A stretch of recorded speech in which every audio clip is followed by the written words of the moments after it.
नमस्कार शेतकरी मित्रांनो।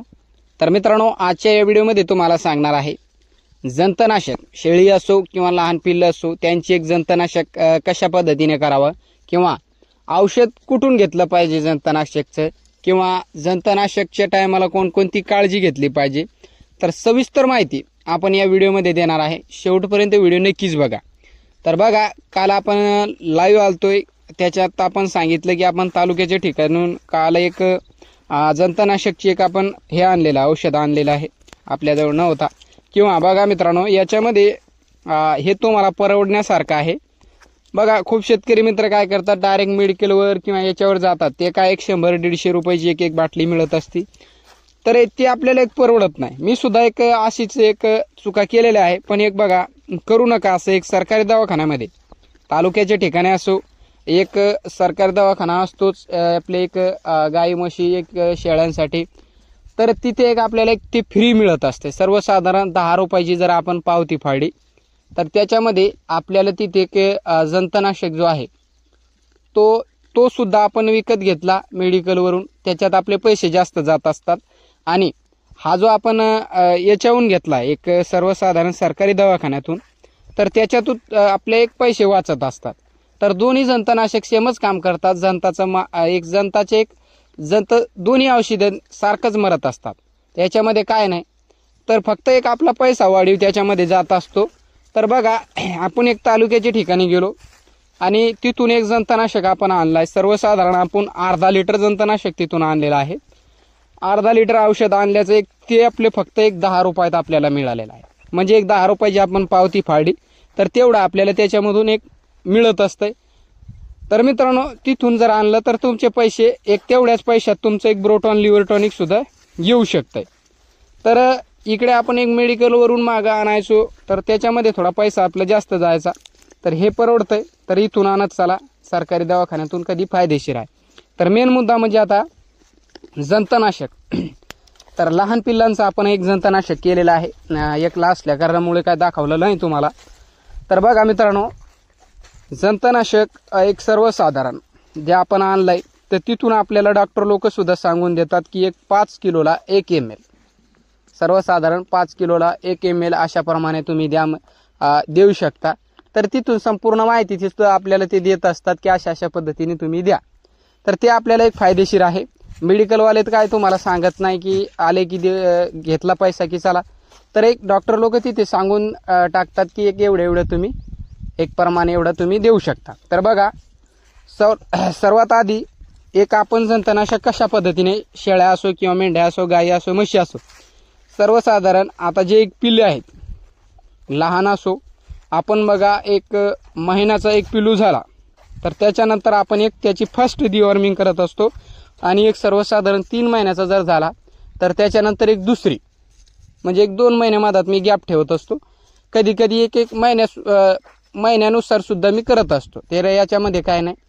तर बघा, जंतनाशक करण्याच्या टायमाला कोणकोणत्या काळजी घ्याव्या, तर बघा, सुरुवातीला पिल्लं जे आहे, पिल्लं असो, गाय असो, म्हशी असो, मेंढी असो, काही असो, तर त्यांना एक सकाळी कोणताच चारा दिला नाही पाहिजे मित्रांनो। जर आपण त्यांना चारा दिला तर आपली जी डिवॉर्मिंग आहे किंवा सर्वसाधारण आपण जे जंतनाशक करणार आहोत तर ते आपलं चांगल्या पद्धतीने होत नाही। आणि ते आपल्याला एक मग ते आपण तर 10 रुपयामध्ये आणलं, ते पण आपलं त्याच्यानंतर एक लिव्हर टॉनिक सुद्धा जात असतं त्याच्यावरती। तर बघा, जंतनाशक करायचं असेल तर 100% चांगल्या पद्धतीनेच करा। आता हे जे पिल्लं आहेत माझे, तर यांचं बघा कशा पद्धतीने केलेलं आहे।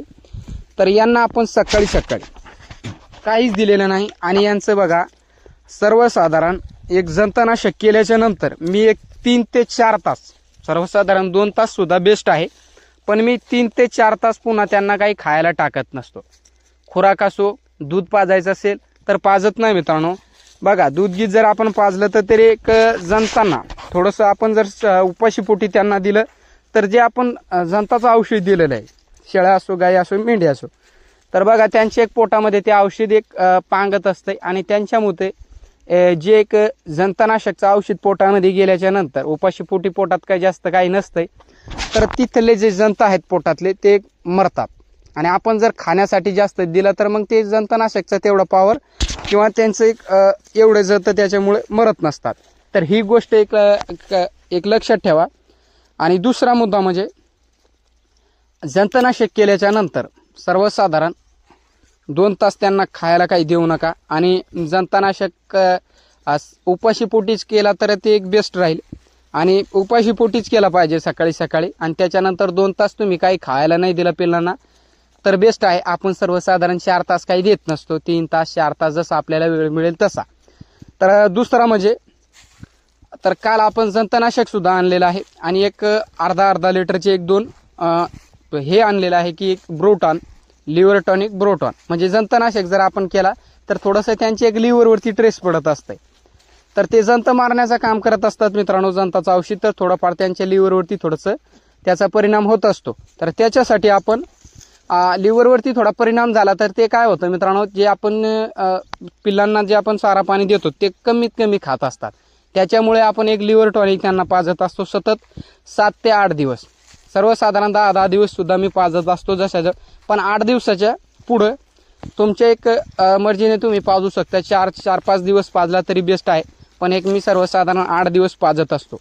तर अशा पद्धतीने तुम्ही एक डिवॉर्मिंग चांगली करू शकता. आणि ते डिवॉर्मिंग केल्याच्या नंतर सर्वसाधारण जंतनाशक केल्याच्या नंतर तुम्हाला सतत 7-8 दिवस जर आपलं ब्रोटॉन लिव्हर टॉनिक दिला तर त्याच्यामुळे काय होत असते, जे आपले पिल्लं आहेत त्यांच्या एक पोटामध्ये जत जे आहेत ते मरतात मित्रांनो.